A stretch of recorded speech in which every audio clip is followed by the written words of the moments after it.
Fruits बहुत दैविक शक्ति रखता है। श्रीफलम नारियल है, अंजीर है, बहुत सारे प्राकृतिक फ्रूट्स हैं। दिनचर्या पे चर्चा करें तो हम आत्मदाह जिसको हम कहें, हमने शीर्षक दिया है इस सोच को, मैंने अपनी सोच को आत्मदाह दिया है शीर्षक, कि केवल समाज में विकृत मानसिकताओं के कारण ही हम आत्मदाह नहीं कर रहे हैं, केवल लव अफेयर्स में और संयुक्त से एकल परिवार के तरफ अग्रसर होने के कारण ही हम आत्मदाह नहीं कर रहे हैं, केवल धार्मिक और समुदाय उन्मूलन के शिकार होने के कारण ही हम आत्मदाह नहीं कर रहे हैं, केवल किसानों की विपत्ति और बेरोजगारी की विपत्तियों में आकर हम आत्मदाह नहीं कर रहे हैं।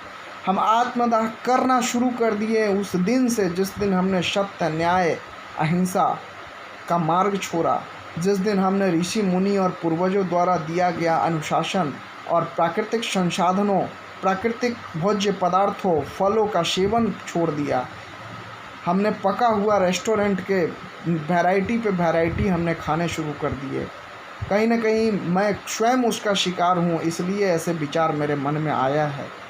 आखिर इस उम्र में joints pain and diabetes, BP, migraine and waist pain, stomach, gastric, लिकोमा, टॉफ़ी जैसी चीज़ों का आ जाना बॉडी में और प्रॉब्लम होना। आपको पता है आज के डेट में जो मोटिवेशनल स्पीकर्स क्लासेस होते हैं उसमें सबसे ज़्यादा यंग मिलते हैं। आखिर बुज़ुर्गों को नहीं ज़रूरत है क्या मोटिवेट होने की? उनको भी परिवार का दायित्व तो निभाना पड़ता है ना। केवल रोज़गार के लिए ही मोटिवेशन की ज़रूरत है कि यंग ही रहते हैं। आखिर इसका कारण क्या है कि आज उस वैसी सब्स्टिट्यूट का हमें विकल्प का खोज करना पड़ा? क्योंकि पूर्वजों का हमने उनकी वाणी को भुला दिया। हमने गीता पढ़ना छोड़ दिया, हमने रामायण पढ़ना छोड़ दिया, हमने स्वामी जी ने स्वरवेद लिखा है, उसमें पूरे वेद का भेद खोल करके रखा है। कबीर साहब के बाद उन्होंने ब्रह्म विद्या का वापस अपने तप बल से जो कबीर साहब ने बोला है उसको लिपिबद्ध किया है। उन्होंने अपने स्वयं के आत्मज्ञान से उसमें वेद का भेद खोल के रख दिया है, आत्मा से परमात्मा तक की यात्रा को। आखिर ये ऋषि मुनि की बातें हम भूलते जा रहे हैं, तभी तो हमें ऐसे विकल्प ढूंढने पड़ रहे हैं कि हम मोटिवेशनल क्लास दे रहे हैं। आखिर क्या आवश्यकता क्या पड़ी इन चीज़ों की?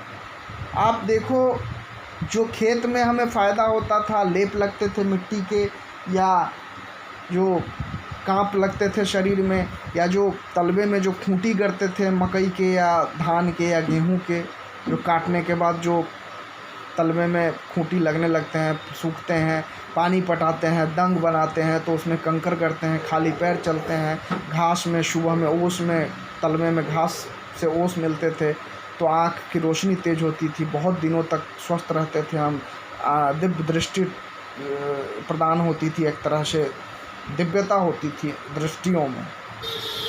तो आखिर इन सभी चीज़ों का लोप हो गया हमारे इस समाज से। इस युग में हमारी दिनचर्या इतनी बदल गई है कि जब सोना है तब हम जगते हैं, जब जगना है तब हम सो जाते हैं। ब्रह्म मुहूर्त में और संध्या में निषेध है सोना, जबकि हम ब्रह्म मुहूर्त में सबसे ज़्यादा नींद आती है, संध्या में सबसे ज़्यादा नींद आती है। अच्छा, रात भर हम जगते हैं, दिन भर हम सोते हैं। ये क्या लाइफ स्टाइल हो गई है हमारी भी, सबकी लाइफ स्टाइल ऐसे परिवर्तित। आज भी जो उन ऋषि मुनि के बातों को याद करते हैं और जिस पे डाउन टुवर्ड्स अर्थ चलते हैं, फॉलो करते हैं, वो आज भी स्वस्थ हैं। 10% लोग आज भी हैं जिनके बल पे इस पृथ्वी पे सत्य, न्याय, अहिंसा, परोपकार, सेवा, दया, धर्म, क्षमा बचा हुआ है, और जिसके कारण ही ये सृष्टि बाध्य है चलने को। परमात्मा ने उन्हें बख्शा हुआ है, उन्हीं 10% लोगों के कारण। हमने जानवरों की हत्याएं शुरू कर दी, उनको काट काट के खाने लगे, पेड़ों को काट के फैक्ट्रीज बना दिया, दिनचर्या को ऐसे बदल दिया कि रोटी चावल सब्जी के अलावा और कुछ खाते ही नहीं। अच्छा, जो हमने छोड़ा वो डब्बे से वापस हमको कंपनी देने लगी, चाहे वो डाबर हो, चाहे पतंजलि हो, चाहे कोई भी कंपनी हो। क्यों? उन्हें लगता है कि ये धरोहर है, इसकी ज़रूरत पड़ेगी हमें, हमारे लोगों को देश में, तो उन्होंने इसको रोज़गार का एक रूप दिया और प्रोडक्शन दिया। तो इसकी ज़रूरत क्यों पड़ी? क्योंकि हमने छोड़ दिया प्राकृतिक रूप से खेतों से लेना।